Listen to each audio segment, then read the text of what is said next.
Content warnings for this episode may include discussion of depression, transphobia, medical procedures, racism, and possibly death.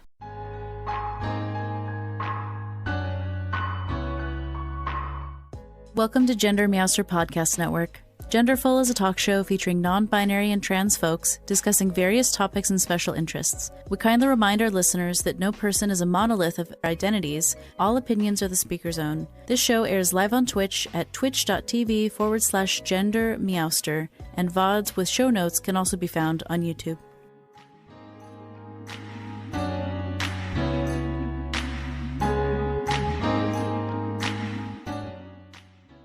So hi, Rosa. Thanks so much for being here.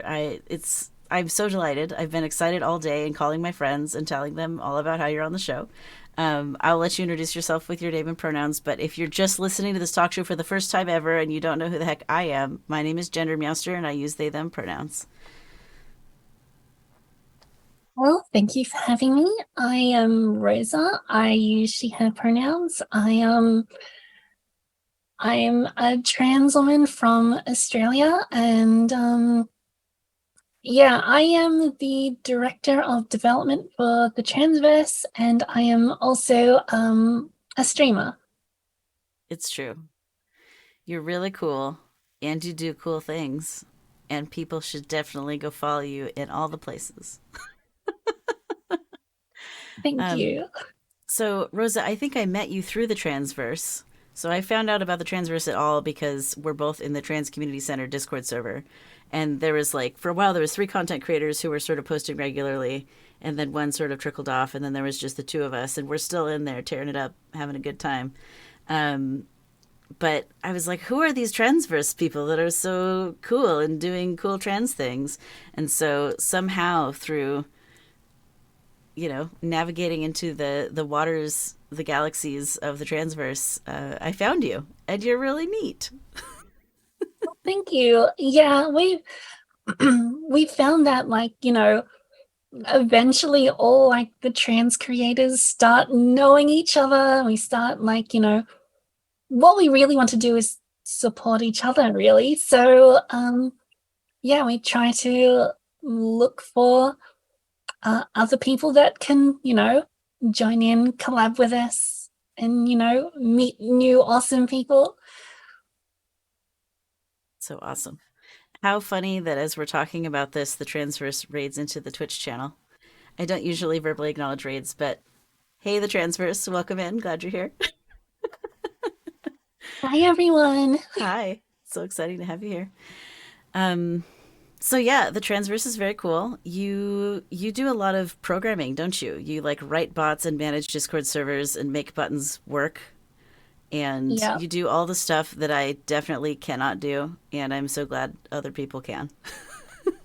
Yeah, so if you've ever been on the Transverse, pretty much all of the custom bots are written by me. The bot that asks you the questions at your when you first come in for accessing the server, that bot is written by me. If you go to the role room and there's a whole bunch of buttons and stuff, that's all done by me. I've been even working on the leveling system because there were other leveling bots for Discord, but they wanted you to pay money to use all their features, and I'm like, no, I can do that myself. I'll build it from scratch. That's fine. So we've got a whole leveling system now that is integrated into our server, which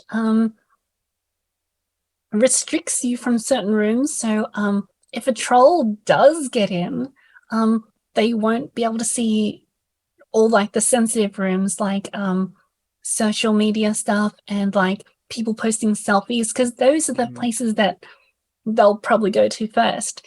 So I've made it so that you have to be interactive in the community to access more of the server, but not just from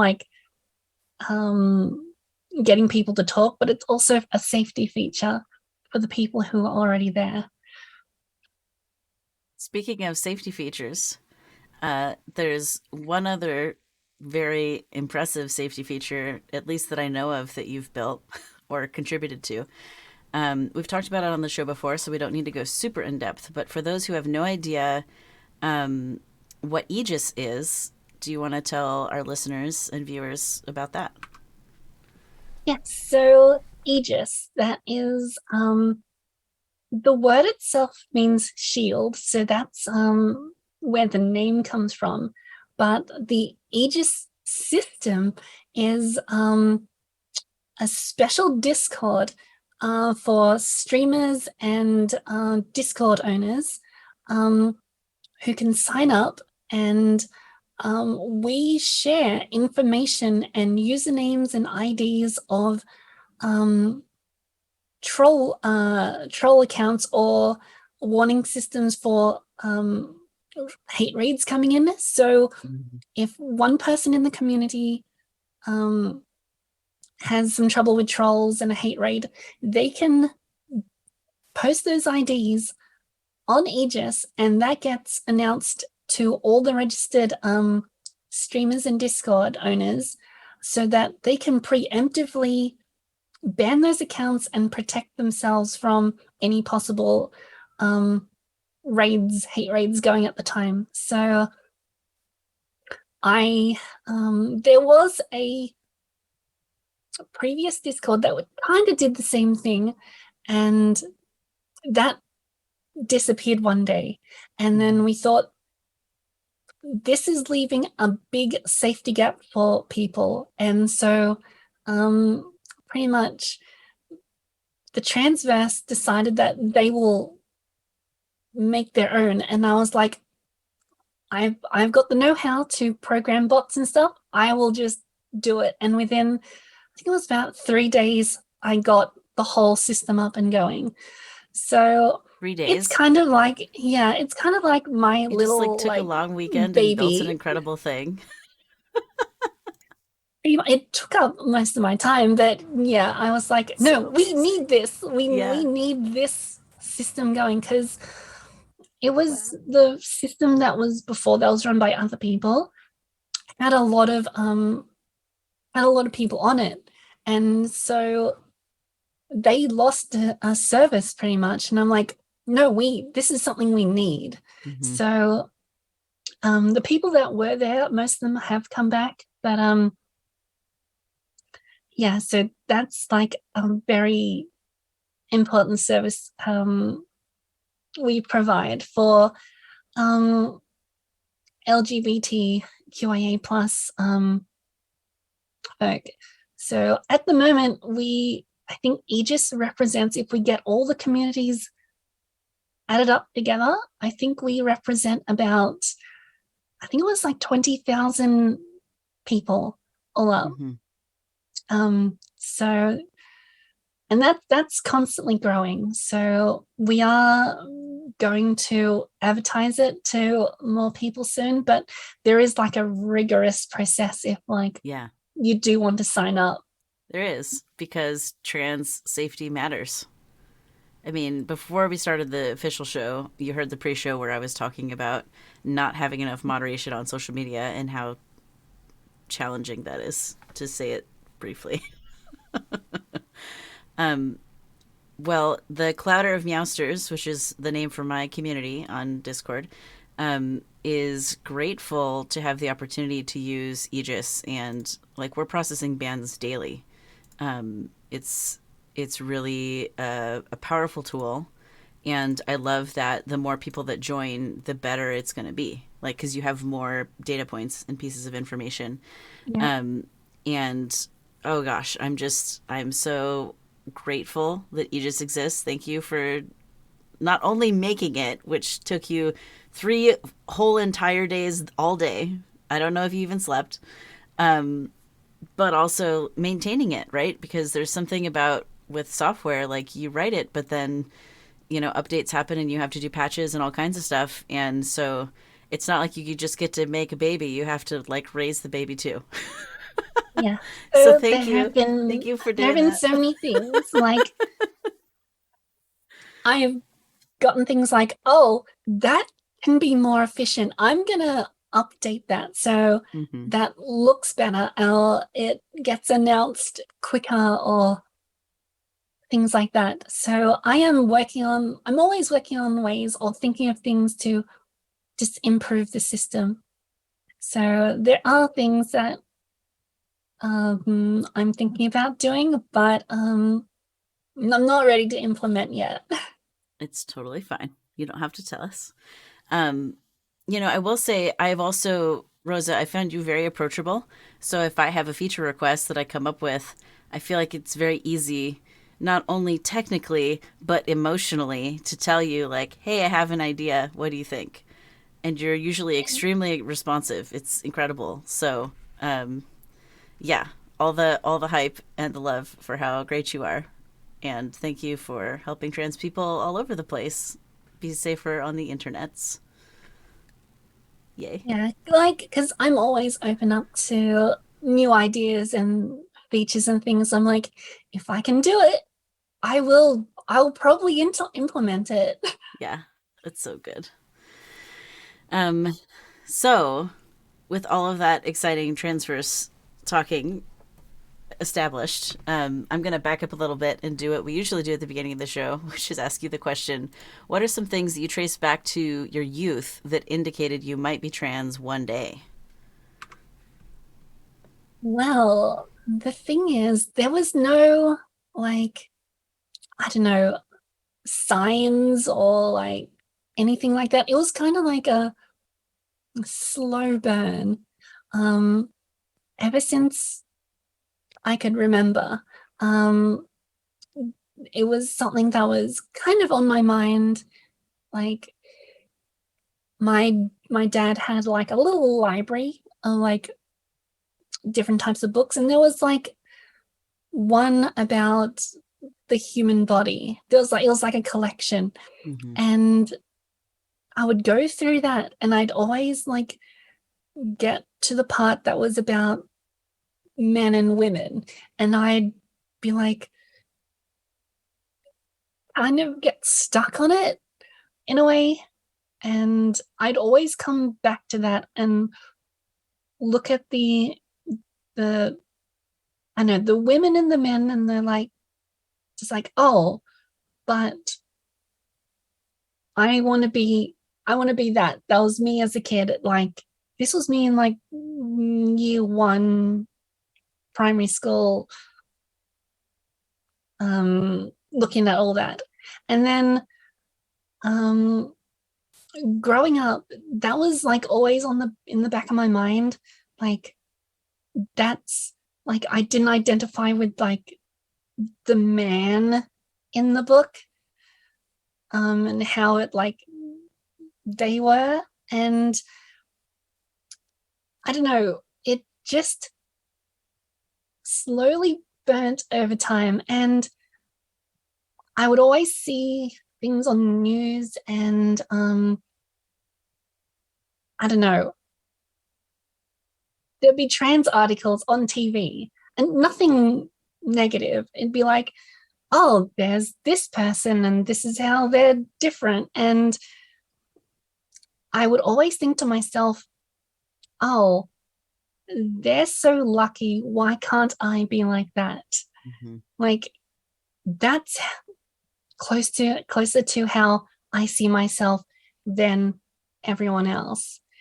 And no, I never came to the realization until many years later that that was me. That's um I was a trans person, um and I was pretty much stopping myself because I didn't have it was never taught, and I never had the language or anything like that to say that yes, that was me. um and I remember, I think I was in about grade 6 or 7. My mum was going through menopause, so she had these estrogen pills, and I picked them up and looked at them one day, and I'm like, if I took these, would it do anything? And I was Mm-hmm. like, nah. And I put them back and didn't think about it for a long time. And then after I did a lot of my research and I came out and everything, and I'm like, well, I I had kind of a right idea all along, but I just didn't know how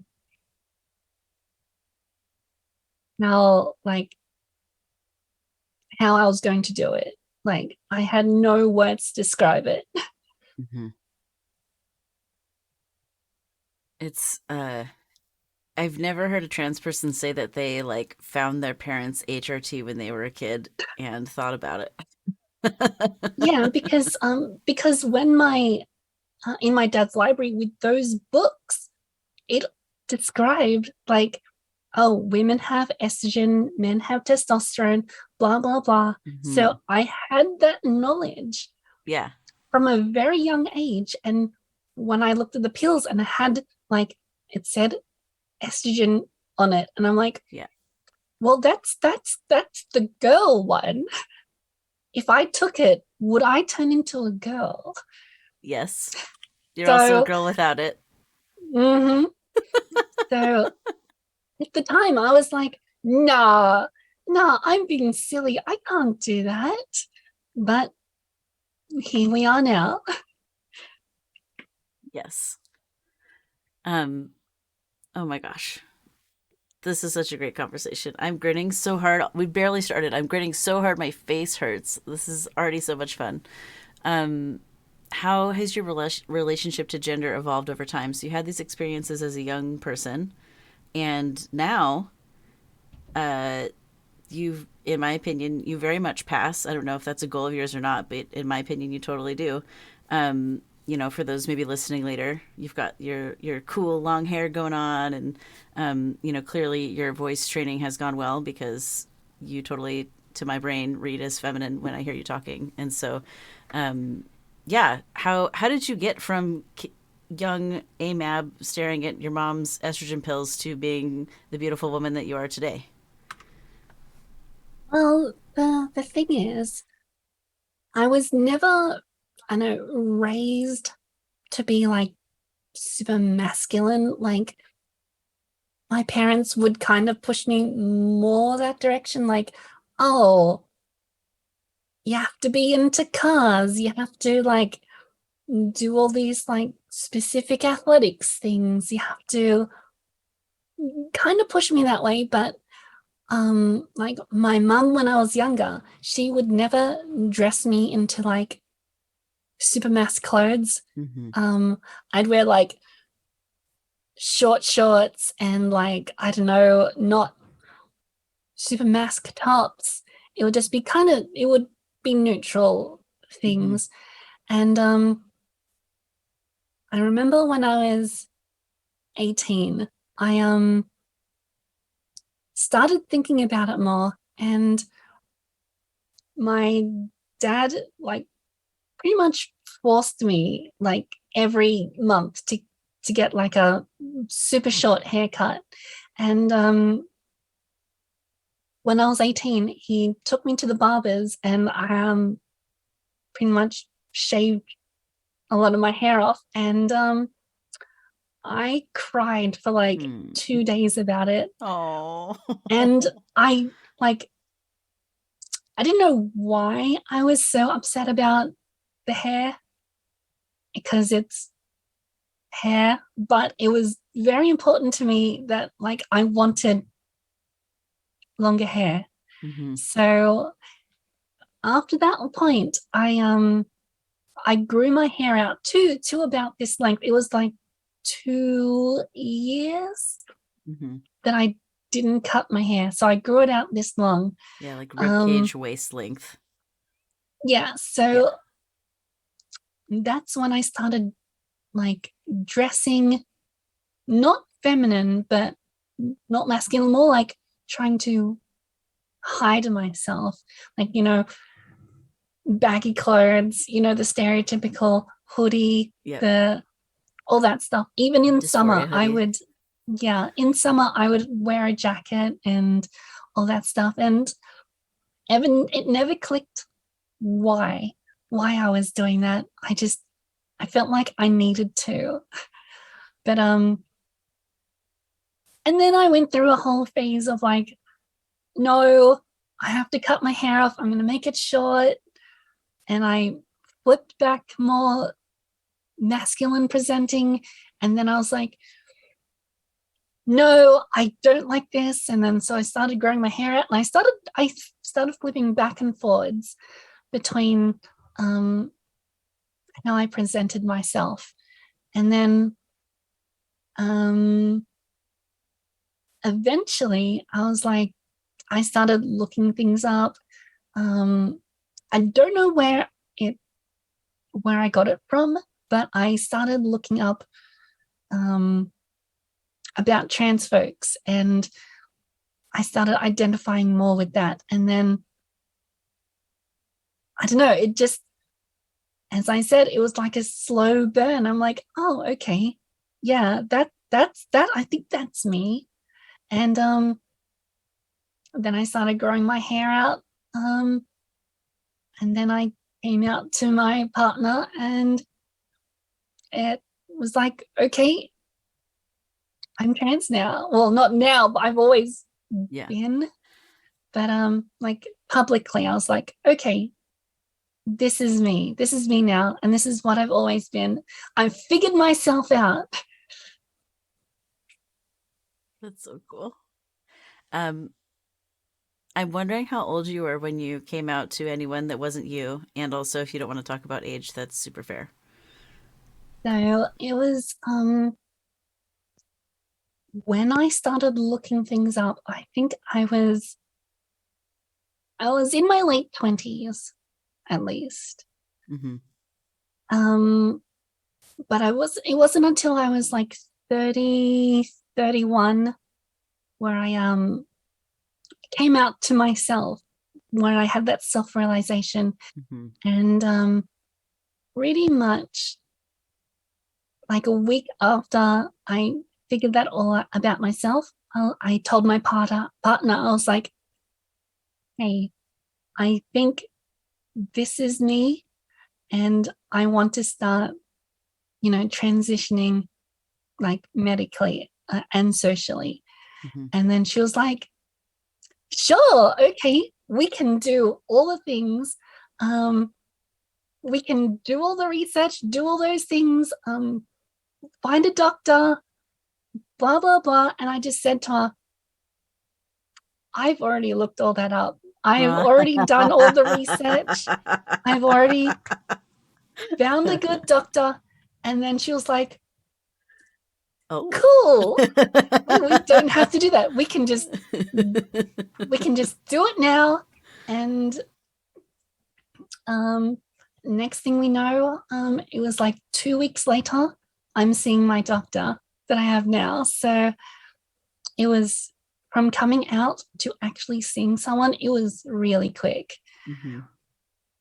And That's yeah, incredible to hear. What is trans healthcare like in Australia? Like, I know what the like United States system is like because that's where I am, and there's plenty of hoops with getting lots of letters of recommendation and stuff.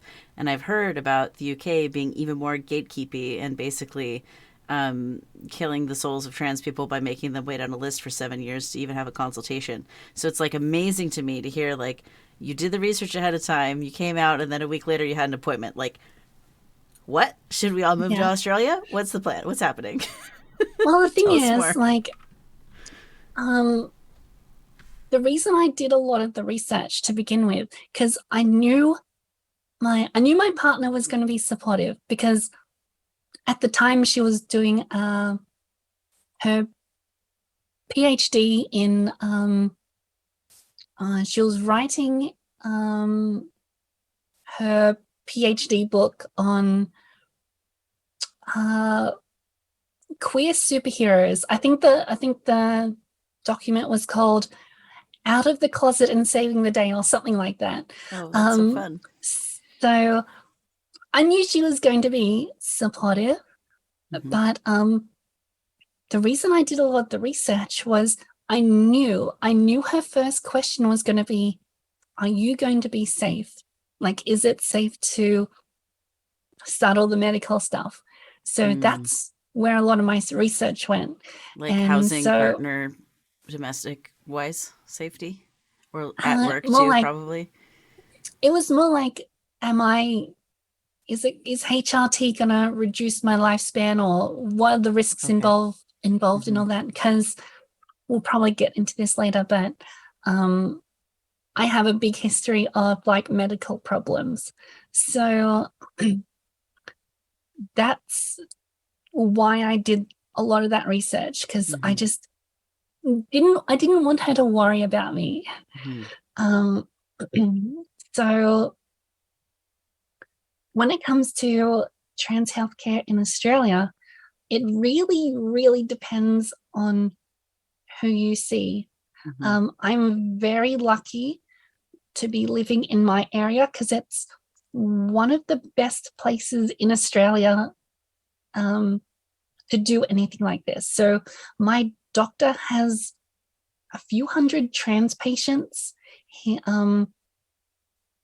does seminars for doctors at my university so they can learn on how to treat trans people, not in just a medical way, but also socially. Like, this is how you have to treat them. This is how you have to put them into your system. This is how you do whatever. So I'm very lucky to have him. So it depends on who you see, but you can get your HRT and blockers like right away. My doctor doesn't require you, but he recommends that you see like a psychologist, but not for in a gatekeepy way, but more like for your own mental health way, I guess. Because he wants everyone to be on your side and help you through the whole thing. So if you're having trouble socially and all that type stuff, or if you're having like internal conflicts, he has those resources of like the psychologist and his medical team to help you through all of it. So when it came down to the endocrinologist that I had to go see, there was a little bit of a waiting list because not because I don't know, it's kind of weird. They have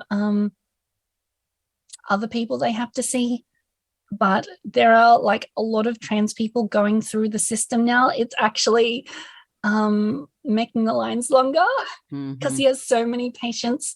And my endocrinologist is thinking about opening like a clinic just for trans folks.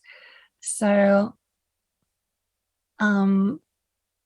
yeah, that's the only reason why I had to wait a while to see them, because there were so many of us.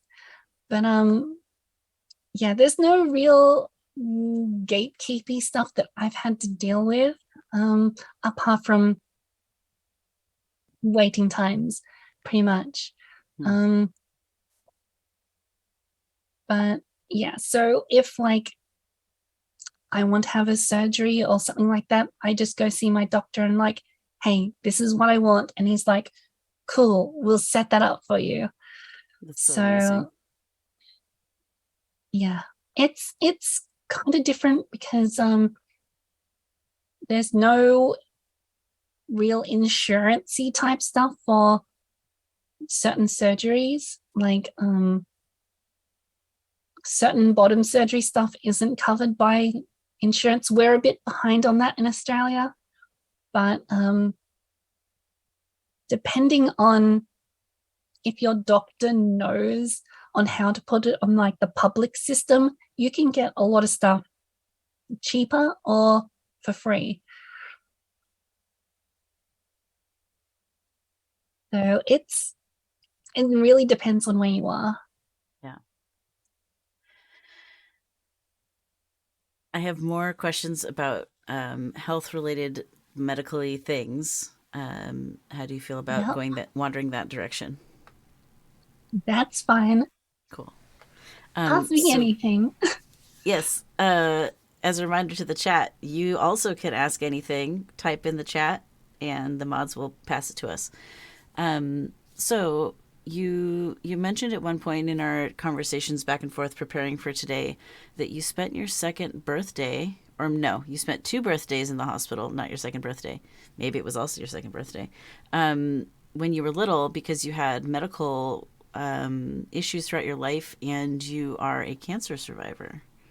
How Yeah. does cancer play into all the trans things and the medical trans things? So, when I was a 1 year and 6 months old, Mm-hmm. um, I was um, I was mauled by a dog in the Philippines. Mm-hmm. Um, so you know how they say dogs can smell cancer? Well, this dog that attacked me, like, chomped on to the exact spot that I had the cancer on my arm. You can Oh see my that, gosh. like, my arms are different sizes. Uh-huh. Um, Wow. so the dog bit onto the exact spot where the cancer was. Um, Are your so I arms went to different sizes because of the bite or because of the cancer later? because the cancer later. But so after the dog attacked me, they took me to hospital. This was in the Philippines. They took me to the hospital and they were like, "Hey, you've got cancer here," pretty much. That's so So wild.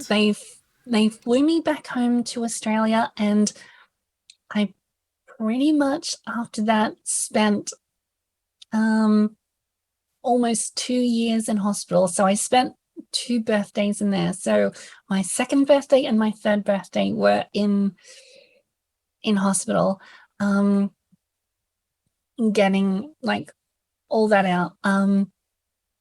I went through chemotherapy. I went through radiotherapy. My hair fell out. Apparently, I was born with what my grandma would say. I was born with golden blonde hair, and when I had the chemotherapy and the hair fell out and grew back, it grew back this color. The story is I wild. It's so many places. It's an incredible story. so Wow. I'm so glad you're so here to tell it. thank you. But yeah, so they were going to pretty much get rid of the whole arm, but they managed to save the arm and all that, which um because that happened, it's grown differently to my right hand. So the growth is a bit stunted. So you can see that my left hand is actually smaller than my right hand. Mm-hmm. So I can curl my fingers over the top of them. But the funny thing is, I'm left-handed. So the side I had the cancer on, I write with. Yeah. Um, and there are stories of me at the hospital with coloring books, and I'm putting the coloring pencils and stuff into my left hand, and my parents are like, "No, no, no, use your right hand. You've had surgeries and stuff on it." And then they put in my right hand, and I'm just like, No. I will not. "No, I'm left-handed." So That's incredible. um, ever since that, I've had, I don't know, medical troubles. Like I've had other tumors. I've had like other things. I had a tumor in my head one time, which Oh my was like goodness. between my nose and my eyeball under the bone. Oh, yeah. Um I've had a nerve cancer in my leg. I've got a giant scar on my leg that's like this this scar is like this size. Mm-hmm. I've got the same length one on my leg. Um, Apparently it's like it was this really, really rare form of nerve cancer that only like a very small percent of people in the world have. And then they only found it, well, it was encased in a cyst in my leg. So it was actually like the cyst was saving me Oh, because wow. it wasn't like getting out of it. So I had that cut out. So I've only got like feeling in, I've lost feeling in the top like left part of my left leg. It's really weird. Mm-hmm. Um, Mm-hmm. so um I just every few years there's always some sort of medical problem that I have to deal with. Um like the one that was in my face, that was cut out, but then I had trouble a bit later where the wound opened back up and um blood was like rushing out so much that I was like crying blood pretty much. That's like super Um, goth and hardcore. yeah. So when I tell people the story about that, they're like, "Oh, do you have any pictures? Because that sounds No. really cool." Oh, I'm God. like, "No, I'm not." Like, I was freaking I out. was I don't have panicking at the any time. pictures. Heck. If you But were crying blood, would you stop to take a selfie? No. like, because I remember I Oh was my just sitting there gosh. and my vision starts going brown and then it goes all black and I'm like, what's going on? And then people were just apparently people were looking at me freaking out because blood was just coming out of my face. Oh my gosh. That reminds me of when um Nefertiti had a bite on her face, and then her face did the same thing. And I just like threw her in a plastic box and took her to the vet right away. I was like, I don't know what to do. You're going to the cat ER. Here we go. The ironic thing is, we had an so appointment with the vet 30 minutes later. We just were early, and I was oh like, please help. It got worse faster than we thought it would. The whole time. Please continue. yes. So I'm no stranger to the whole hospital system. Um so this whole time of having all these medical problems, from when I was really young, I'd always have constant migraines. Like Mm-hmm. every like once a month I'd have a really bad one and it would last like 2-3 days. Um and this would last up until my 30s, where like it got to the point where I would have a migraine once a week. Like, Oof. and I'd go to the doctor about it. They could they couldn't find anything Mm. why I was having all these migraines all the time. And I saw one doctor um, who just asked me, "Are you stressed about anything?" Mm. And I'm like, "No, I'm not stressed. I'm like super chill, like all the time." But it was right after that where I started researching HRT stuff. And when I came out to my partner and we went to see my doctor that I have now and got my HRT, I stopped having migraines. So the literal stress I was under, like not being who I was causing me so much stress that it was physically hurting me. Wow. So I've had like maybe one or two migraines since, Mm-hmm. but it is nothing that it was compared to like before, Was where I one was of getting them it. when the Java logjam shenanigans went down and everything on the internet broke? A lot of programmers are really stressed out that week. Nah, I'm usually like, oh, nah, like, That look, that was such a good look. You remind me of no, my wife in that moment. She's also a software engineer. I see, yeah. uh, But it was probably stress due to like uni and all that yeah, stuff. But yeah. I do yeah, want to ask you that's about yeah. university, but before pivoting there, there's one more of your identities that we haven't acknowledged yet, and you are a person of color. Ooh. So yeah, so my background is Australian Filipino. So um I'm a mixed race of Australian Filipino, but if you go back a little bit further, it's like Scottish, English, Spanish, Malaysian. I'm like a mix of everything. Mm-hmm. Um, but um, in Australia, um, yeah, you can by looking at me, I look different from a lot of the other Filipinos, but I'm not exactly white either. So Mm-hmm. I stand out in both groups.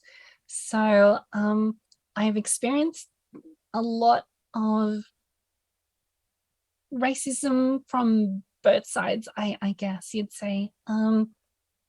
But yeah, growing up, I was in a small town, so I was like the only Asian kid in in my year. So growing up, I've had to deal with a lot of that stuff too. Mm-hmm. So that's affected me quite a bit. But that's why when it comes to a lot of the transverse stuff, I'm pretty vocal about, you know, having lots of representation for lots of different groups. Like Mm-hmm. we need this, we need that, we Mm-hmm. need to have all these. Yeah, totally. Um, so there was a an event that happened in Hollywood yesterday that many people have opinions about. Um, and for me, as a white person, all I'm doing is boosting people of color's opinion about it because I'm not a person of color and it is not my business to say anything about it. So I agree with you. I Representation it matters, and people who have identities saying their opinions about things is way more relevant. Like if there were cis people out there making statements about trans stuff, like I'm sure there are all the time, everywhere, forever. But you know, if there were cis people declaring opinions about some trans event that had happened that would be similar to that, like I would probably also be like, sit down and listen. Like, listen to the trans people talk about this. This is not your arena. Your job here is to be an ally and listen. Yeah. So yes. I agree with you that representation matters. And like how powerful that you're part of this like trans media network that's starting up that's like pushing all of those directions at the same time and taking on so many projects that are intended to support people of different ages, different races, different gender diversities. Um, so we do have a question from the chat. Mirami asks, "What is the most welcoming thing for you to see as a person of color in a new community?" Um, Pretty much like this is gonna sound bad because I've experienced it before. Like not just immediately pointing out like, hey, you're a person of color, Mm-hmm. because like it doesn't really because I am, it doesn't affect what I can do. Mm-hmm. So like there have been lots of times in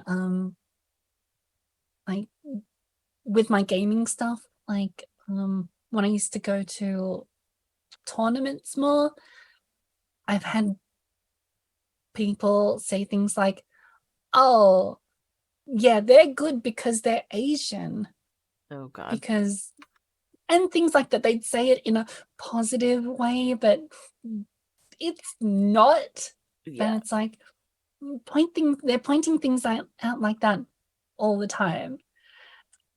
And yeah, when getting into like a new group and that doesn't happen, I'm like, okay, good. We've gone past the first step of people not pointing it out. Mm-hmm.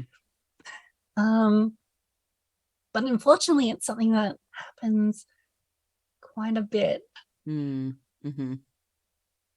Yeah. You're But getting some yeah, eye rolls and yikeses that are on your side at those other people in the yeah. chat. Yeah. It's like when you go to those things, and since they're so male dominated, they're Mm-hmm. like, oh, there's a gamer girl, and everyone, Yeah. Ooh. Uh-huh. yeah, What will they say when they see the gamer lesboy? It's me, the gamer lesboy. You don't know what to do with me, do you, random dudes? You can't objectify me because I have a beard. Lol. yeah. Like, say, tangenting onto the gaming stuff. Mm-hmm. Like, I haven't really gone to tournaments as me now, Mm-hmm. so it'd be interesting to see the I know reactions that people have when I do go there. Um, so that is something that I have thought about, like what's going to happen, what are people going to say, um, people that used to go to competitions there before, like I don't know if they'll recognize me, so I'll Mm-hmm. kind of be a new person again. Yeah. So that is something that like kind of stops me from wanting to go back into those spaces, but Mm. also it's something that makes me go, I do want to go into those spaces because of like that reason. Like I Mm-hmm. want to know like how good those groups are with things now. So Yeah. that is something I'll probably experience soon.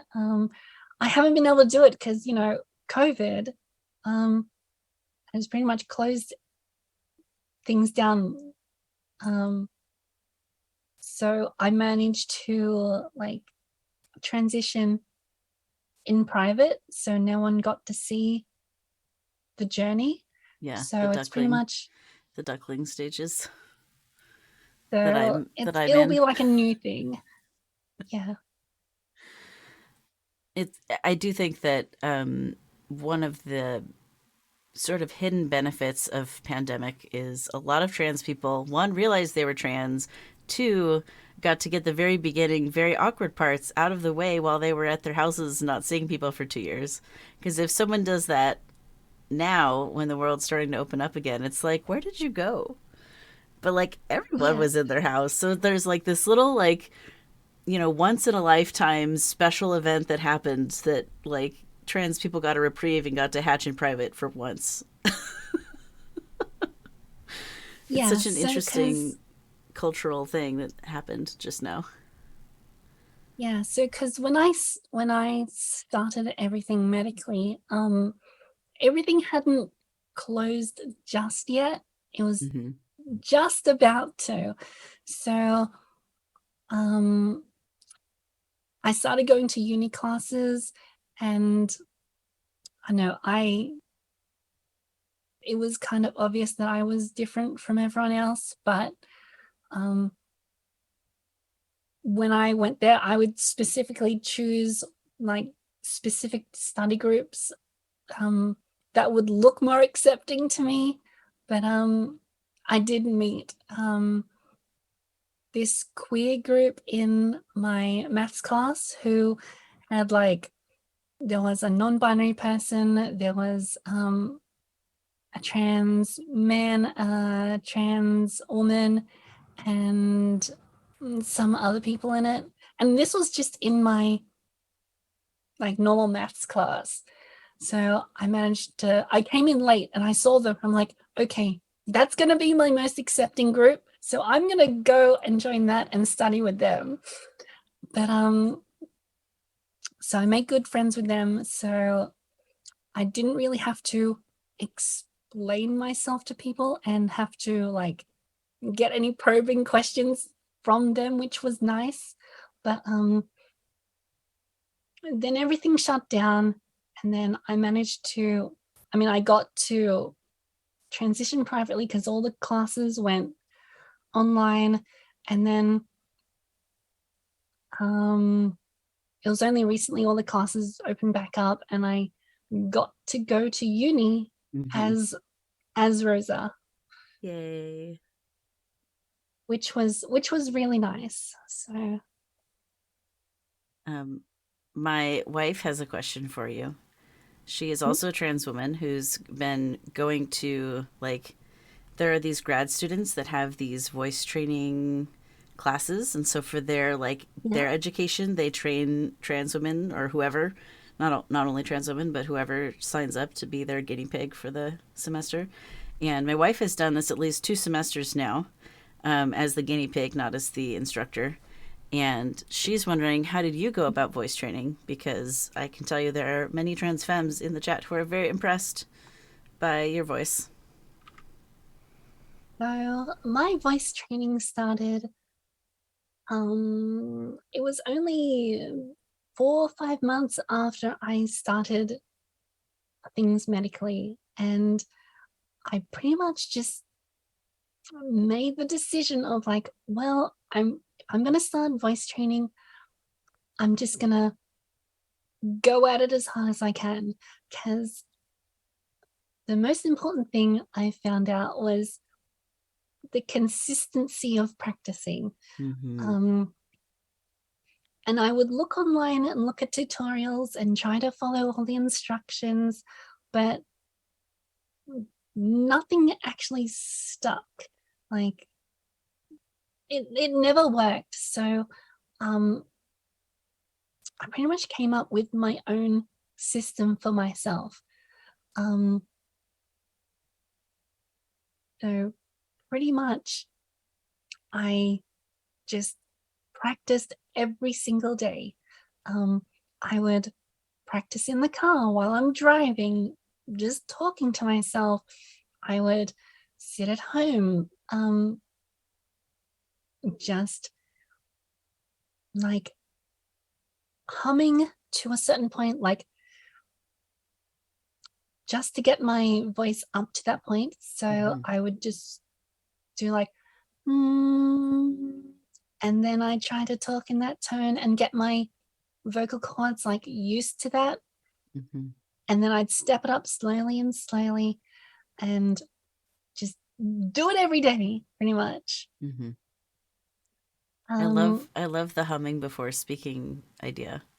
Because just yeah, today I was in the car driving around, which I haven't done in a while, and I was singing along to the song, and I was like, "What if I tried dropping this an octave?" And I was like singing down here, ba ba dum bum bum bum ba dum bo, and it was super fun. And yeah, I love the use of humming and singing to like pitch your speaking voice, because in both of our cases, I think there is roughly 30 or 31 or 32 years of experience with a different speaking voice before deciding yeah, I want to speak at a different register. yeah. It's like it was hard at first, and there are certain things that you have to like take into consideration as well. Like you can't go too far in one direction or else like it sounds weird and off. Hmm. Like if you So go it too high. is, yeah, some people call it like the Mickey Mouse effect. Hmm. Hmm. So that's something that I had to look out for. Like I actually used to be even higher than what I was now, but I've actually dialed it down a little because it just sounded weird to me. Hmm. So Yeah. um just finding, I know, the correct spot is a thing too. Even if you go like super high, that might not be where you want. So um it's something that you do have to practice like a lot. But yeah, all my stuff is self-taught. So I get asked like questions a lot like, oh, like where did you get your information to practice? And I'm always like, I can't help you because I taught myself. Hmm. But what you taught yourself is pretty rad. Yeah, so practice, consistency is Hmm. the main thing. Yeah. I mean, it seems like any habit, consistency is truly key. And speaking is quite a habit to adjust, isn't it? Oh my gosh. Like I like a lot of people feel this, but when I first started, I know I kind of felt embarrassed. Like, oh, I kind of feel silly talking in a different voice. And that is definitely a thing that you have to overcome because I did feel really weird doing it, but that feeling goes away after you practice a bit. The sort of like in your brain imposter syndrome of like, oh no, this is super weird. Like what, this is not my voice. Why am I talking like this? This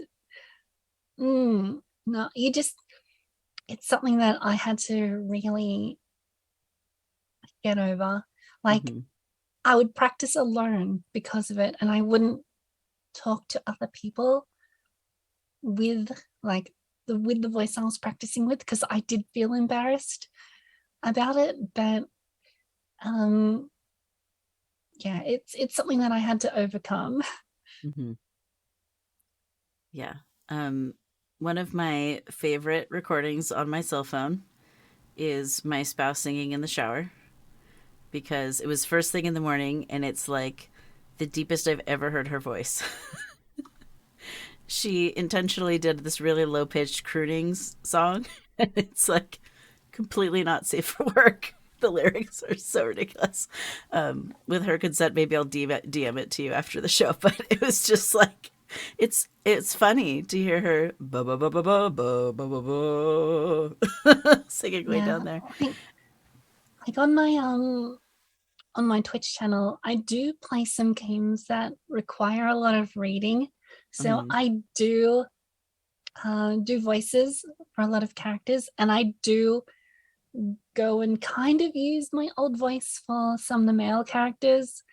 So it's kind of weird once you um, train your voice, you can kind of control, um, if you want, go back down to like the lower octaves, um, if you want. So it helps with like you get to control what your body does, which is kind of cool.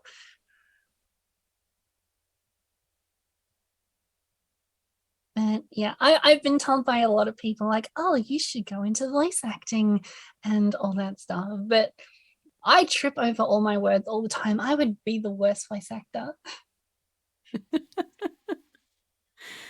that's as a autistic neurodivergent ADHD person, I too trip over my words, especially after I got a traumatic brain injury. It's like word spaghetti coming out of my mouth.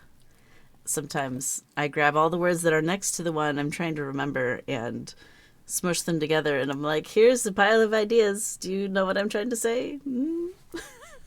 Yep. And that, like, that is something that I've thought about a lot recently too. Like, I'm probably am neurodivergent in some way that I haven't had anything um formally recognized, but yeah, I understand the whole like word spaghetti thing and then just immediately going off on tangents and then like I don't know, just oh, let's talk about this. Oh, wait, but that was important to this. And now I have to talk about that and then that and then that. And then mm, but yeah, it's definitely something I have to deal with. Like I have to you probably noticed that I pause a lot because I'm like going, okay, I have to get everything all straight to Mhm. what I'm talking about. I can't go off on too many tangents or else it just sounds like I'm going off topic in so many different ways. Are you also a recovering person? Because all I've learned is to just not say anything instead of filler words, but I have not learned how to speak quickly. Yeah, it's definitely something that I've had to get used to. Hmm. And yeah, I've had people tell me even at work, like, you talk a lot. Like you you just say a lot of things. Like I just have to get it all out. Just go. Hmm. Yeah. Well, and sometimes there's this thing called info dumping, which I'm sure you've heard of, where Mhm. especially people with special interests who tend to be neurodivergent are like, here's all this research I did about this thing that I really care about. Oh my gosh. It's just like, woo, all the info. Mhm. Yeah. Info dumping is fun and takes time. It does. It does. So, oh my goodness, there are so many threads to follow. The next one on my list is competitive gaming, but for those wondering what else I want to talk about, I also have university, work, and streaming to ask you about eventually. Do you want to talk about competitive gaming? Oh, we can talk about that. Cool. What genres of games do you or have you in the past participated in, and what are some of your favorite competitive games? Okay, so I'm a bit of an all-rounder when it comes to um competitive gaming. I think I just like competing with other people in games. I think that's just what it is. But I've gone to the official Pokemon championships. I've participated in fighting games at PAX. I've even run a tournament, an official tournament at PAX as well. Um, I've gone to Mario Kart tournaments. I am Smash Brothers.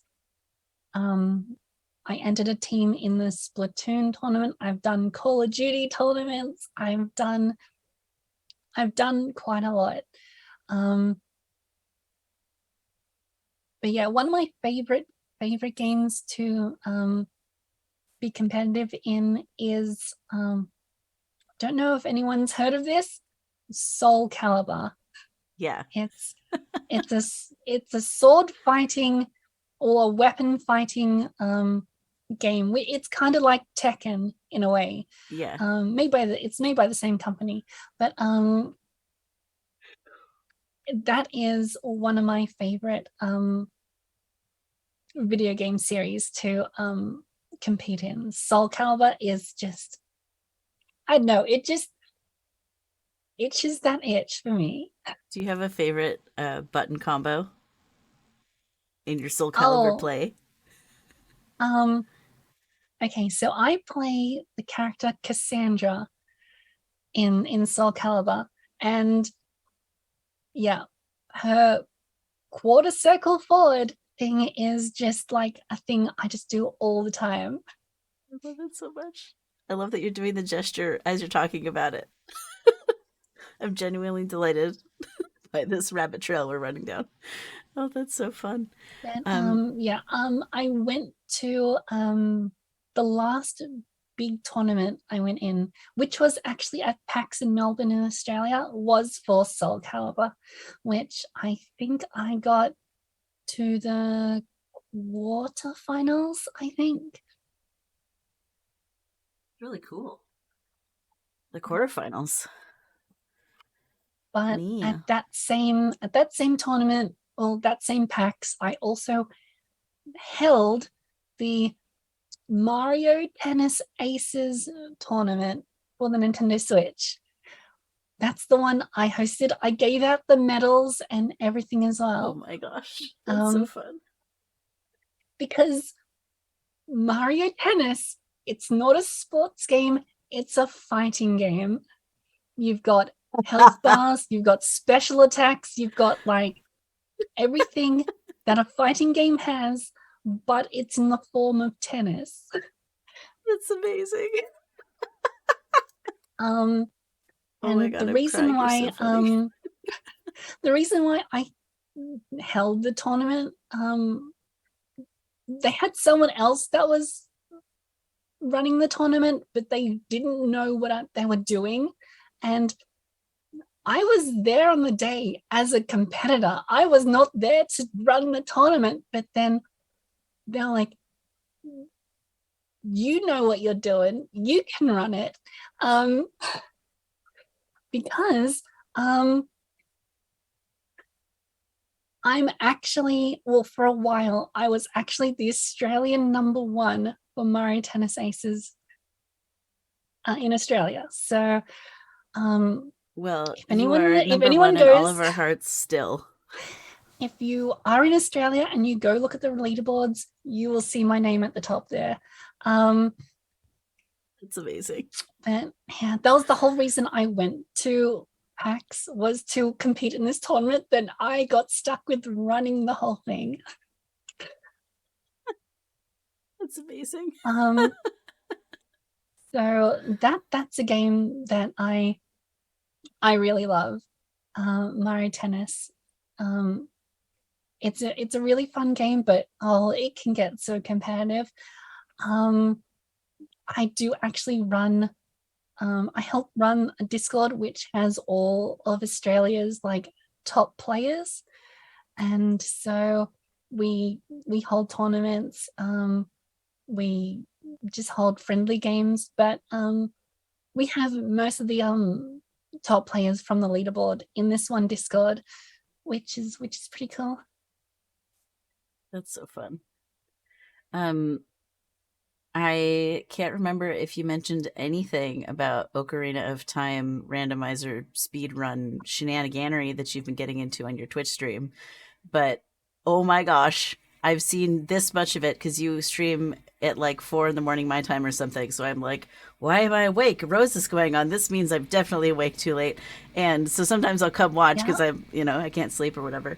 And it's just like, I already like I only ever watched Ocarina of Time. Like it was my favorite game as a kid that my best friend played and I would watch.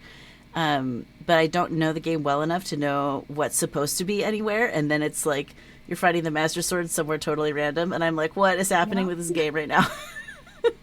So I've done a few randomizers of different games on my channel, but I don't like to do just straight up randomizers or speed runs. I have to put my own spin on it. Mm-hmm. So the Ocarina of Time one that I did, I made it into a race. So I had two other people streaming with me. I had all our screens on the screen, and I could switch between them if anyone was doing anything important. But we would all have the same file, so all the things were in the same place for all of us. So we would like screen cheat off each other, and like it was just all hectic. And then They if have been someone hectic, went, yes. yeah, if someone went really quiet, you knew that they were doing something important because they didn't want you to know. Yeah. It's like, oh no, I found the heavy boots. There they are. Yeah. It's and I did the same thing with the Pokemon Fire Red randomizer.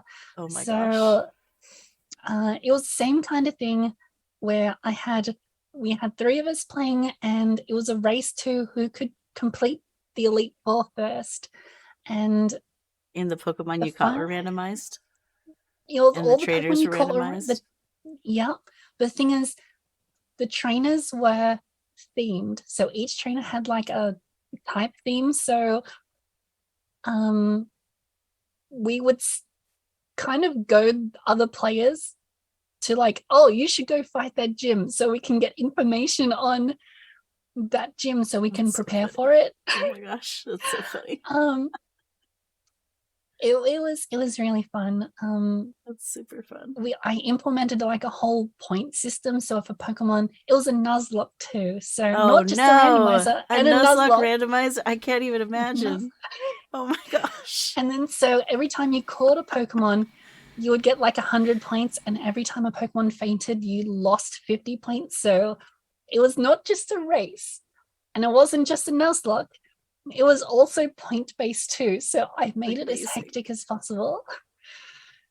I would like to join in this party. Can I please join you sometime for Pokemon Randomizer? I've wanted to do a Pokemon Randomizer ever since I saw it existed, and I have zero technical skills to pull it off. And my darling wife, who knows how to code, is far too busy to go learn how to do this because she's not a gamer and then Yeah. explain it to me. So if you're willing to help me figure out how the heck to do Pokemon randomizers, I have a dream of playing Let's Go Pikachu, Let's Go Eevee as a randomizer. Like I would love that so hard, and all of the like elder millennials who have all the Pokemon Red Blue like nostalgia would be like, why is Mewtwo on Route 4 or whatever? And I Yeah. want it so bad. Yeah. Like with this one of the people that was with us, they caught a legendary like right at the beginning. No. So we were all like going, no, it needs to die. Come on. You're What level beating was us too it? badly. It was really low. It was a Kyogre. But What? it Kyogre? was pretty much like wiping out like everything. And then eventually they I don't know, they overextended too much and their whole team got wiped out. And we're like, yes, this is our time to catch up. That's It was so incredible. it was really fun. I love that so much. Oh my gosh. Okay, my brain is totally distracted by thinking about Pokemon randomizers now. It's like I want to hyper focus on this thing. Um, so instead, I'm going to read the question. What is your favorite thing about streaming? And what's the general theme or style that you apply to your overlays or your branding? Um, and how do you navigate your stream to work along with your transition? Like, was there a time you were a VTuber only because trans, and then now your face is Um, around, or what's the streaming deal? okay, so the internet in Australia is notoriously bad. And I didn't get into streaming until I think it was 2 years ago when I actually got what we call the NBN, which is fiber to we don't get fiber to the house, we get fiber to the node. It's a really weird system. But I went from like my download speed to like 8 megabits to like 50 megabits. We can't even get like a gigabit connection to the house here. That's a whole nother topic for us. But yeah, Australian internet is notoriously bad.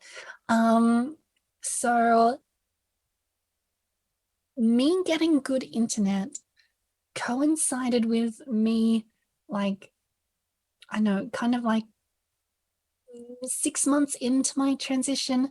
And I've always wanted to stream, but I never had the internet available to do it. So I started pretty much immediately after I got the good speeds.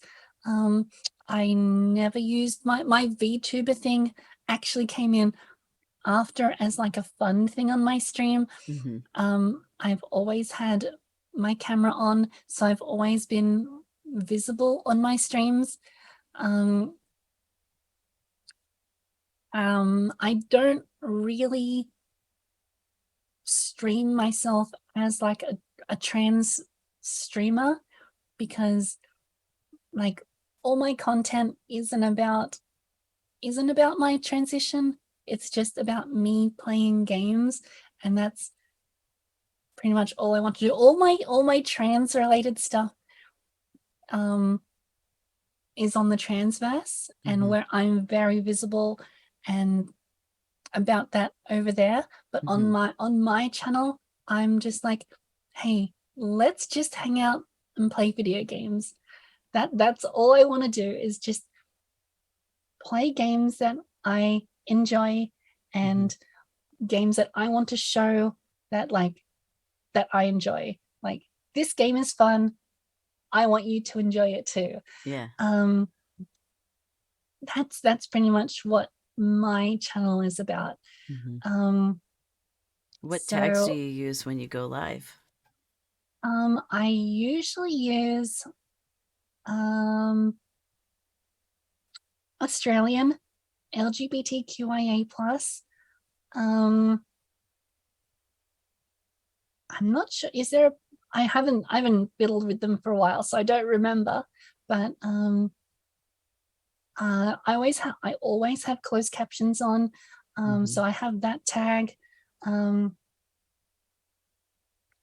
think I used to have Demi on there, and Pan, but I don't it doesn't have the right tags that I want, that I had to identify as, so I don't put them on anymore, because that's technically not me. Right. But I just want to show that, like with the LGBTQIA plus one, I just want to show that my spot is like safe for anyone who identifies as that, because I'm in that too. So if you are also in that, it's all good on my channel. But yeah, my channel is more about, like, I know, just enjoying the games we play. That's wonderful. I mean, it's important to have space where you're not talking about or defending identities. You just get to be a person with hobbies, that's like all the other that's pretty people. much it. Yeah, I love that. So I would say that, like, 50-50 of trans and cis people in my audience. And if people do start talking about trans related stuff, I will talk about it. And that it has come up, but it's not something that I like talk about heaps on my channel, because that's not what I'm there for. That's all on the transverse stuff. So I try to keep them separated, but not separated at the same time. Yeah. But so if we visit, if someone's worried about outing you or something, like, does your audience know you're trans, say in your bio at all, or is it like, don't bring it up ever?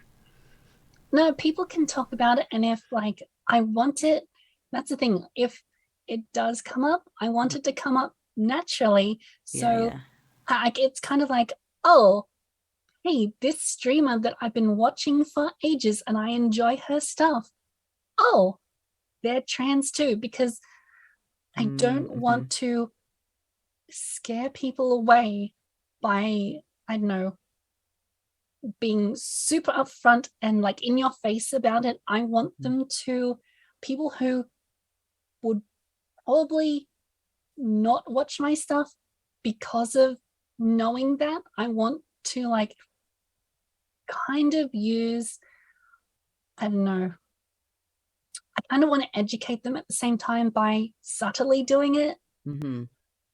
in a way, I guess. Yeah. I was listening to a podcast this morning called Stealth. It's a trans masculine podcast. It's like guys who transition from 2000 or earlier talking about Yeah. what it's like now as a trans elder. And, one person on the show was talking about how they are a therapist and they pass, or I think he passes. Let me switch pronouns. Sorry. He passes. Um, and so, but there's plenty of his cis man clients that don't know his identity. And part of why he doesn't lead with that information is because those guys may not go see him if they knew. And he gets to slip in stuff about like toxic masculinity and other feminist topics. And because they think he's a cis guy, even though he's not, they listen to him. So it's Yeah, like that that that that's similar sort of like that's trickster exactly it. trickster for the betterment of the world kind of energy. I like it. That's kind of like what, like, why I'm doing it, because I want to teach, or just, or subtly teach people about things who would otherwise avoid it. Mm-hmm. Um, because yeah, that's something I kind of, from the beginning, that's kind of what I wanted to do, was to educate people pretty much. That's so cool. And it takes all kinds, right? Like my content is very different from yours. Like we have this show where we're literally talking about like gender related stuff once a week. And then I do play video games. And then I also goof off and we look at memes on Thursdays for the lulls because we can. Um, but like my whole overlay is very non-binary. Like it's everywhere. It's unmistakably everywhere. And for me, part of that is I want the other trans people on the platform to find me and to come hang out. And I want the little baby eggs that are like trying to figure their stuff out to like hop in the audience and listen and cook a little while if they feel like it. So it's slightly different audiences, but I mean, even in the pre-show, I was talking about trying to make content on Instagram that's for the allies and the moms and the whoever's that don't really know much about what trans people are about, and how challenging that can be. So So there's definitely like on value of my, reaching to all those different audiences for sure. yeah, on my Instagram, I'm very publicly out, and I talk about a lot of my experiences on there. Mm-hmm. Um, and I do link back to my Twitch from there.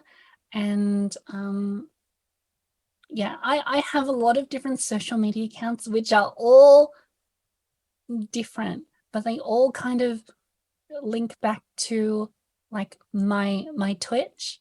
So it's even though it's not something I publicly like I know talk about on my Twitch, it's, I know I want to bring like different groups of people together, and then kind of, I know, bond over a I know, a shared love, which is gaming, Mm-hmm. which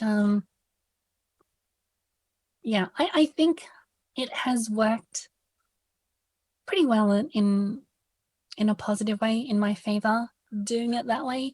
And a lot of the different groups I'm a part of, they for example, my Mario Tennis group that I'm a part of, Mm-hmm. um I never really came out there, but the staff know, but my name just changed, and I don't know, they've been coming to my streams, and we sometimes talk about things, sometimes we don't talk about trans related stuff, but everyone's stayed, so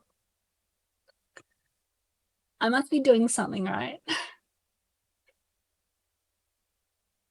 Has the Transverse ever rated you while you're live, or the time zones are too far apart that Yeah, it I hasn't think happened? I think my time zones are too far apart, because now would be the time, would well, when we started like a few Yeah. hours, an hour ago, they Uh-huh. were still on. Yeah. But from, like, I'm actually streaming today, but it's in 6 hours. Uh-huh. Yeah. So it's, I think Which it's is like 2:30 in the midnight. morning my time on the Yeah. West Coast and 5:30 in the morning on the East Coast of the Yeah. US. So I am thinking about doing um a stream about around this time, maybe a little bit earlier on my Monday, which would be your Sunday. Nice. Yeah, yeah, on a Sunday So night. I like that. Sunday nights are quiet. That's a good time to be doing a thing. I yeah. was just imagining what would happen if your audience was hanging out with you and you're just like playing Mario Kart or whatever, and then all of a sudden 20 transverse people show up and they're like, "Woo!" In my mind, I'm just Yeah. imagining everyone like waving their breast forms in the air, like, "Yeah, we're here, we're queer, we're doing it." Yeah. Well, I do a lot of my viewers, like a lot of my regulars are actually it skews more with the trans folks, it skews more trans, masc, and non-binary than it does trans femme.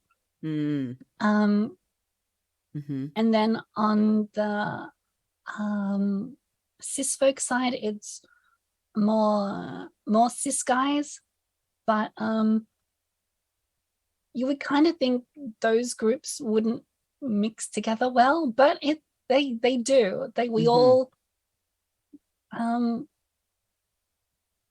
get along really well, and when um, the trans folks do start asking questions or bring up trans related stuff, um, usually you don't see the cis folk. Um, they don't leave. They're pretty good with like listening, or like actually asking questions, or saying things, but in a respectful way, which is mm-hmm. really nice. My next question is a total shift of topic. What are you studying in university? What is that whole thing? I mean, it's kind of not a big shift, but I do. I'm doing a bachelor's of computer science. I was Nice. doing a major in robotics and artificial intelligence, but I recently changed that to just applied computer science, which included game development. So I've been doing some of those classes, which has been really fun. Um, but yeah, lots of programming and a lot of mathematics. That's awesome. I have a handful of game dev acquaintances and friends who are uh, either BIPOC and or queer slash trans, and oh my gosh, I can't wait for all of those games to exist in the world. I'm like pumped. Yeah, I do know a few people in the gaming industry um, that are trans, which is really cool. Um, but yeah, gaming, like game development stuff, is has been something that I've wanted to get into, but I'm still not sure about, because I do like enjoying games more than I do, I don't know, getting into the nitty gritty of actually making them. but I'm not sure if I want to. That's the path I want to go down. Yeah. Thankfully, software engineering is a very flexible field, and there's, oh my gosh, so much you can do with that. What is your favorite programming language? Oh, Ooh, I'm asking the yeah. spicy questions now. There are some things that I love and I hate about lots of different languages. Like, for example, C++ can do a lot of things, but I also dislike things that I can do. I can break things easily in C++, Mm-hmm. but when it comes to like say C sharp or Java or JavaScript, they're really easy, but I don't know, they're not as in depth as C++. Mm-hmm. So it depends on what I want to do at the time. Mm-hmm. What about Python? Python, I haven't, because I started learning on how to program probably 10, 12 years ago, Wow. which I don't even remember hearing about Python until like a lot later. Mm-hmm. So it's not something that I've dabbled in, but I've had people ask me like, "Oh, I'm new to Python, but I don't know how to do this certain thing." So there have been times where I've gone like, "Okay, I'm going to quickly learn Python and answer your question." So um, I know how to do it. I know how to program in Python, but I've never actually built something in Python. But Mm. it seems easy enough to get a hang of, especially if you know other programming languages already. Yeah. Um, Python is my wife's favorite language.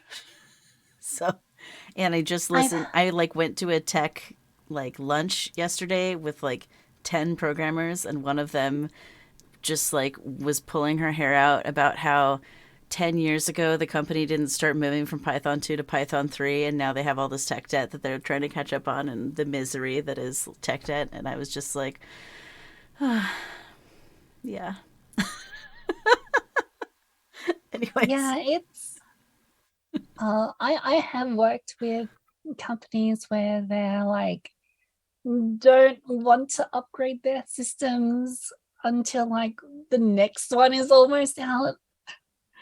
And then it yeah, I understand that whole like working with old tech and people not upgrading stuff. Um at my actual work, I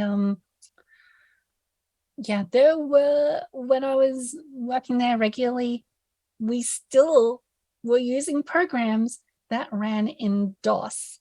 So We.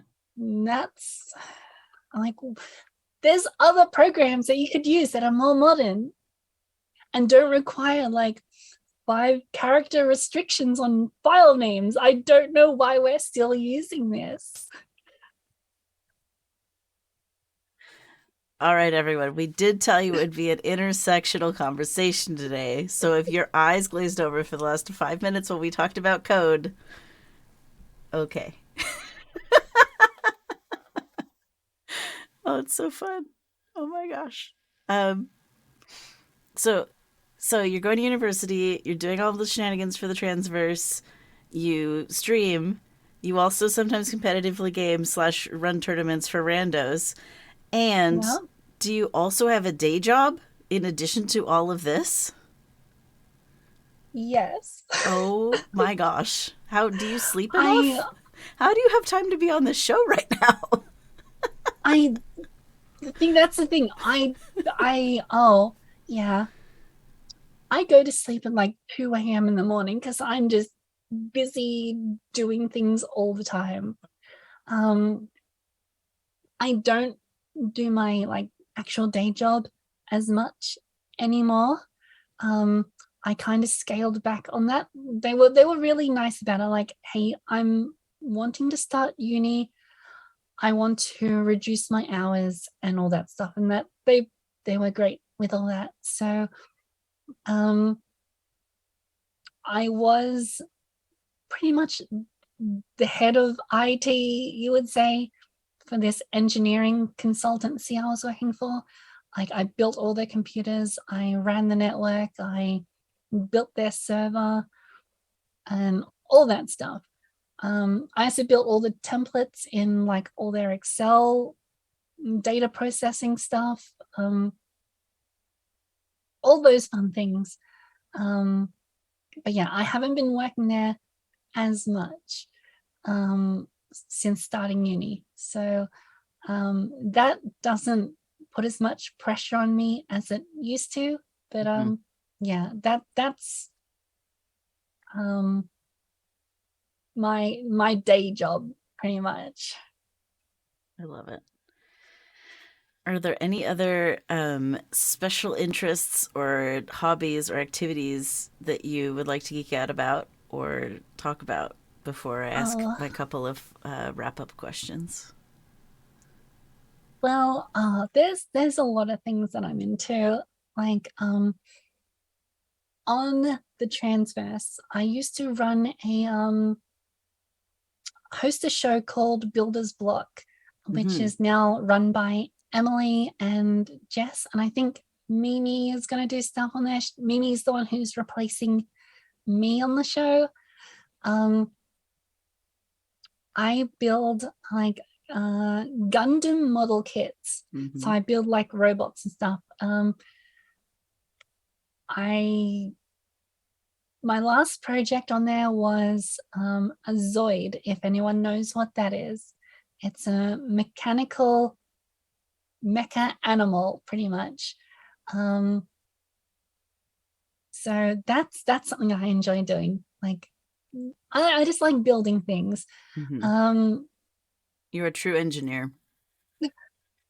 My wife is the exact same. Like Legos are her favorite thing, besides actually getting to yeah, write code instead of sit in Zoom meetings about writing code. yeah. So like in my spare time, I like go, you know what would be fun to spend my time on? More coding. I'm gonna do more work on my Discord bot that I'm working on. It's amazing. So yeah, that's something that I don't just do it for work related stuff. I just Hmm. enjoy coding stuff. Because it just works that creative side of me. Hmm. Um I get to pretty much build something out of nothing, and it's just nice to see when like all your stuff comes together and works properly. Yeah, it's cool. One time I my wife was like, "Here, I'll code something for you. Just come up with a random idea." And I was like, "Okay, make something so that when I type words, it makes each letter a different color of the rainbow in the Roji Biv order, repeating forever." And she like Yeah. did it in Python in 5 minutes, and then I was like, "What?" And I could like type in the command prompt, and it would be all the fun colors, and I was like, "What is happening?" But then I was like, "Okay, now put it in like Google Docs or Microsoft Word so I can use it." And she was like, "No, I don't know how to do that, or it's really hard to do that, or whatever." And I was like, "Oh." Microsoft Word was like programming stuff, and that was one of the things I had to do a lot for work. And they're like, "Oh, can we make it do this?" And I'm like, "Oh, I don't know, but I'll give it a go." Hmm. And then I always, whenever I do my coding stuff, I always try to make it as user friendly as possible so that you don't need to know a lot about programs or anything like that. I want to make it so that anyone can use the stuff I make, um,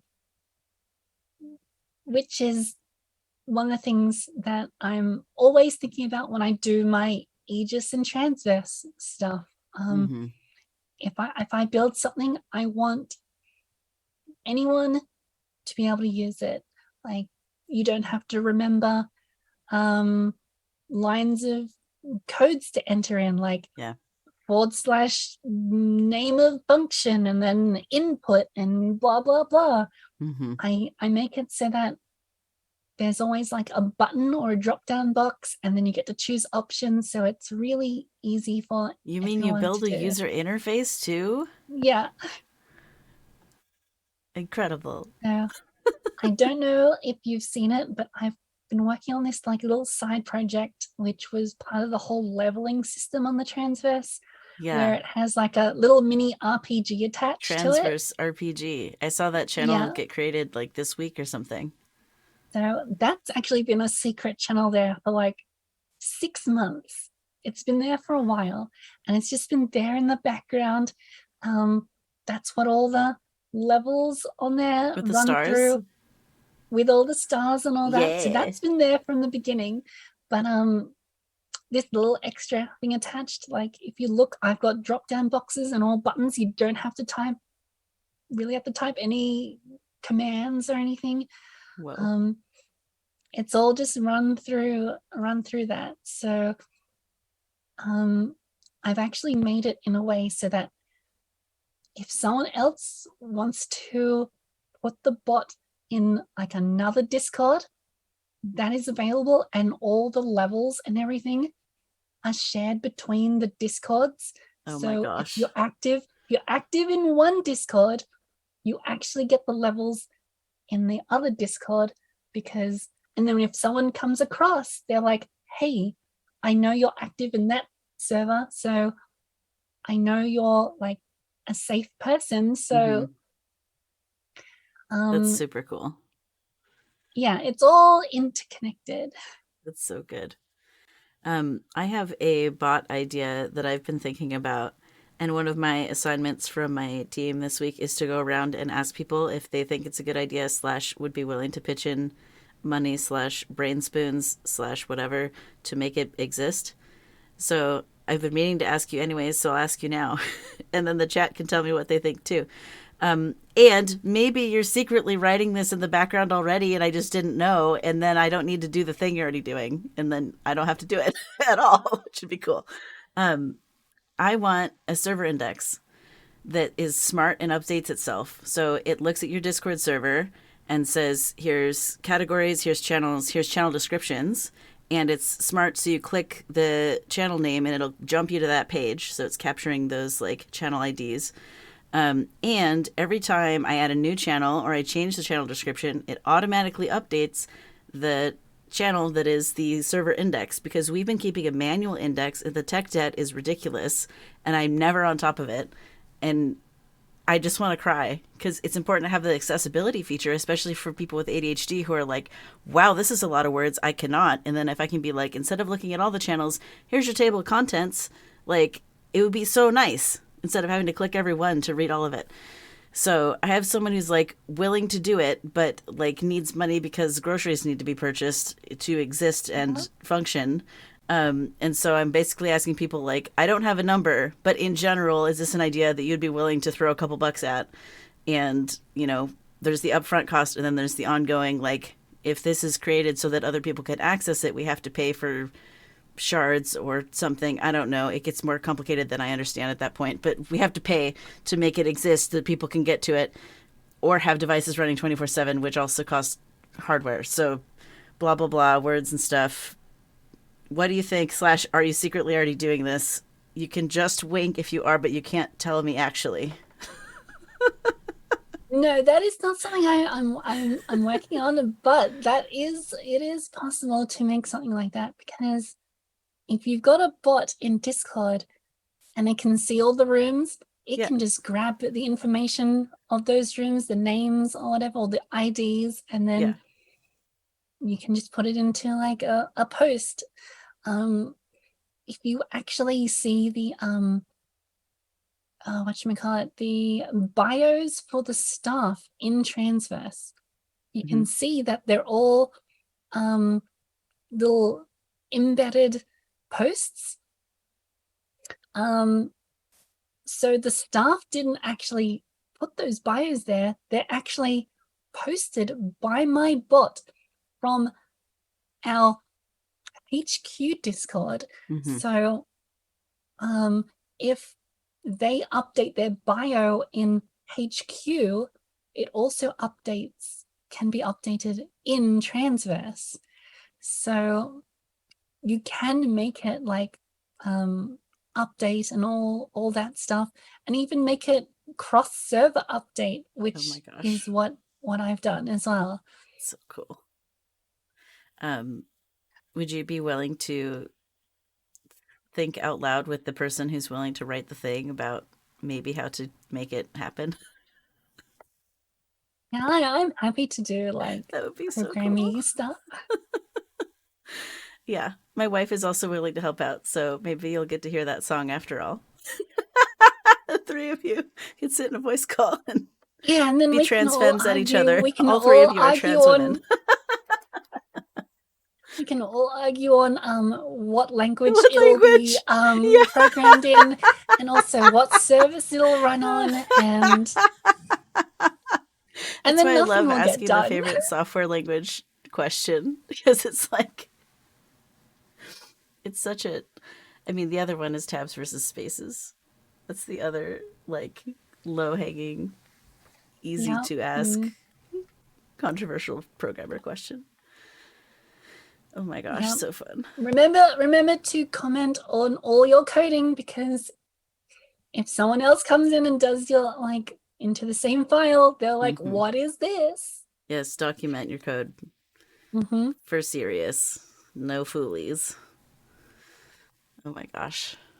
This is so much fun. And it's been almost 2 hours we've been live, so I'm going to ask you my wrap up questions so you can have your lunch or whatever. But my face still hurts from all the smiling I've been doing, so thank you so much for spending so much time with us when you're already not sleeping enough, talking about all of the cool things. Can you share an experience with gender euphoria? So yeah, pretty much. I would say I still get this a lot, but I still feel like super euphoric when just random people just gender me correctly in public.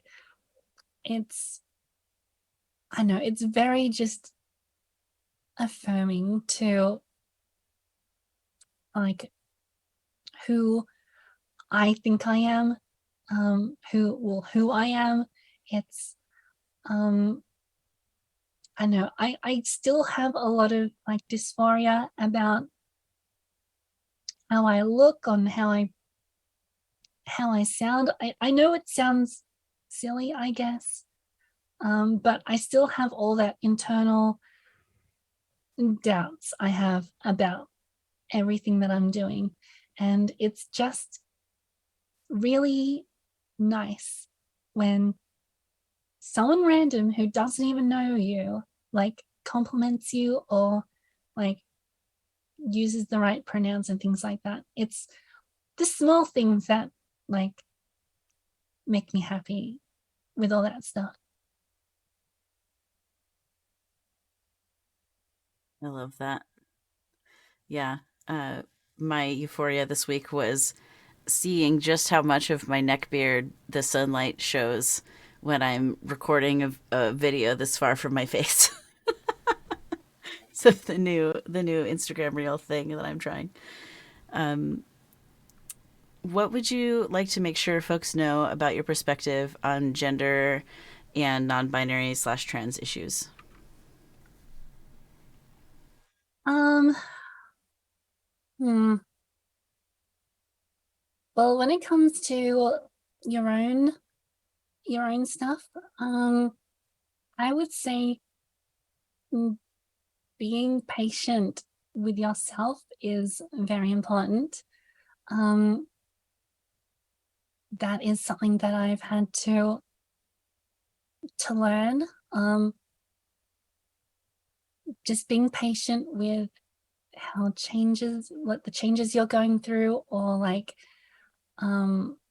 just how things are moving. But also I had to be very patient with like family members as well, because it's just not me that's going through the changes and having to get used to them. They are also, I don't know, they also have to get used to it as well. So patience is something that I've really had to learn. Some of my family members I don't speak to anymore, but yeah, patience is really something that is that I've had to I know, learn. Not everything can be done straight away. Yeah. It totally takes time. Any adolescence takes time, whether you're 13 or 33. Mm-hmm. Well, I would love to thank you for being on the show, Rosa. It's been such a delight. For folks who are watching or listening, you can catch up with Rosa. As a reminder, Rosa's primary platforms are here on Twitch and over on Instagram. Username in both places is Rosa underscore Ilva, YLVA.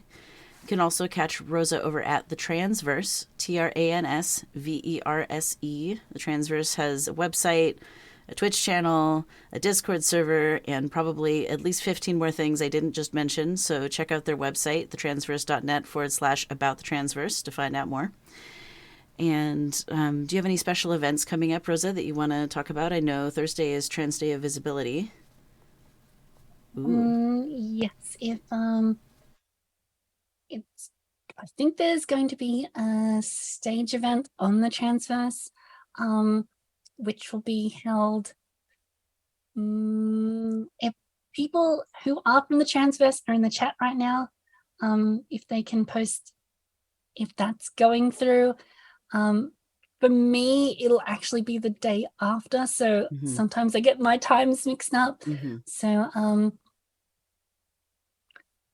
yeah, Friday. Okay, people are saying in chat on Friday. So there is going to be a event that is going on over there.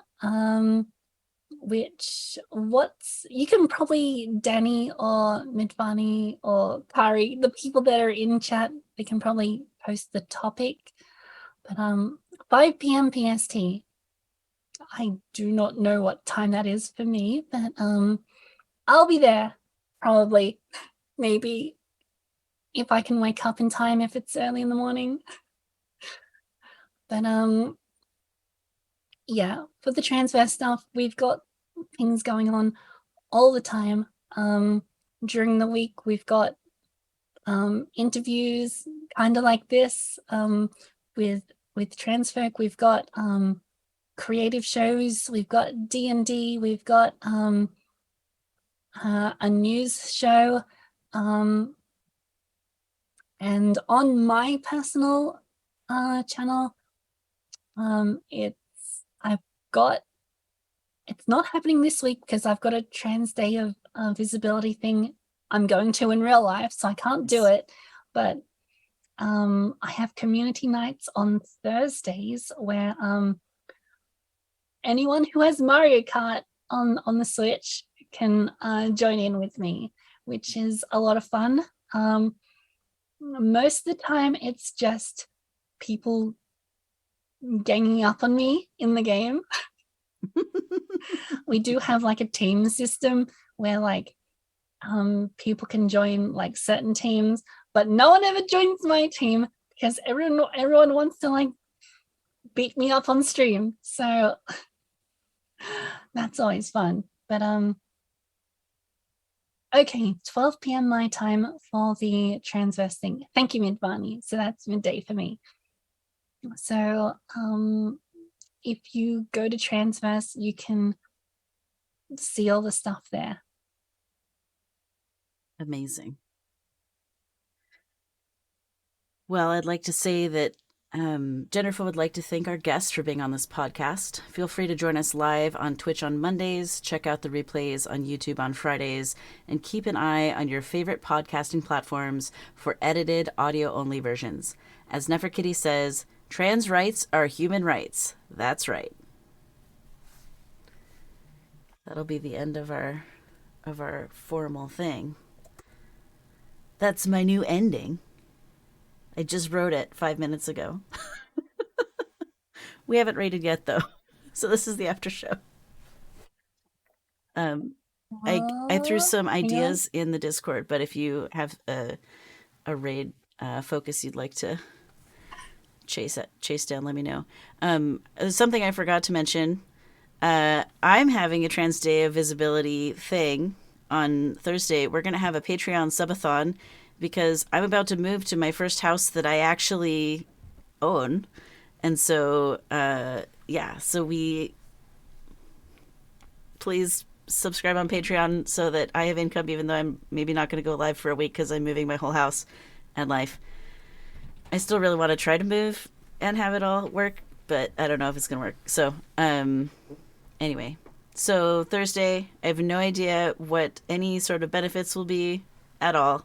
If you have ideas about that, DM me. It's been a really challenging, chaotic time, and we're all doing our best. But my plan, I'll tell you the content plan. We're going to watch one, my wedding video, which is me and Capybara, both trans people getting married, which is only 30 minutes and very pagan. And so if you want to see some trans joy, come watch two trans people get married in the middle of pandemic right before the elections, because that is what we did, and it was very powerful to experience. Two, there's a bunch of other trans content that's on my YouTube channel. We're just gonna sit and watch my YouTube together, basically. So we're gonna look at like Capybara, her gender confirmation surgery diaries. We might not watch all of them all the way through because they're kind of long. She was on pain meds and got long-winded at times. But there are funny videos of her singing that we will watch together. And yeah, so we're just gonna do a bunch of sort of retrospective trans joy focused things. So um, please stop by on Thursday. And I also stream Tuesdays and Wednesdays in addition to Mondays, usually from 11 to 2 Pacific, so earlier than this time slot. So if you work a day job and you are in the United States, drop a lurk while you're at work. Hey. Cool. Who should we raid, Rosa? Um, okay, so I've got one person who is a friend of mine who hasn't streamed for a while, and I'm surprised to see them on. So I think we should go to them. Cool. Let's do it. I've posted their names, so Do you want to tell people like what is your friend streaming? What sort of content do they they usually are make? so they are a friend of mine from America. They are streaming some Mega Man 3. So that is a NES game. Nice. So nice retro game. They yeah, I haven't seen them in a while, so I don't know what they're doing, like what else they're doing. Looks like they're just chatting at the moment, but they are usually a nice, like really chill, really happy person. So I think that would suit quite well. Awesome. We will totally do that. And I'm going to let one more trans woman say hi to the chat. It's a capybara. Whoops. And because the stream is not during the daytime, you can actually say hi because you're not at work. Oh, hi. Haha. It's good to meet Hi. you. I'm an engineer too, and She's the one that asked about your cool voice training skills. yeah, like I'm kind of in the market for. See, the thing is, I don't. Do you see that we're still live on Twitch though? Yeah, I Okay. see that. Just checking. Yeah, I'm not Just gonna. making sure. Yeah, not gonna do anything untoward. That's for the after show in the Discord. Yeah. We'll have you sing your song. The thing is, I'm not consistent with my practices, so I think you pointed out something. You pointed out something that's important for me Yes. is to be more consistent practicing. Yeah. So Yeah, that's something that I had to really had to like push myself to do was to just practice all the time, or else like I would slip back into my older, deeper voice. And yeah, and the thing that kind of like pushed me towards that was that I get a lot of phone calls, so I just didn't want to be misgendered on the phone. So that's why I really pushed myself to practice. Mm-hmm. Absolutely. Yeah, I get misgendered on the phone, and I also get misgendered in public, and it's no fun at all. No, it's not. I'm glad that to see you on the show. It was a pleasure listening to it. I was cleaning my garage. You get excited every time a programmer's on. Yeah, I do.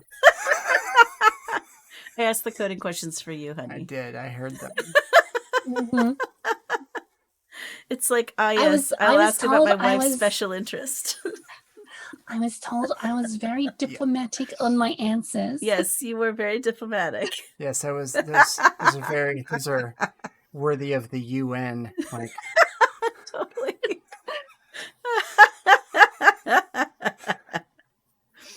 Amazing.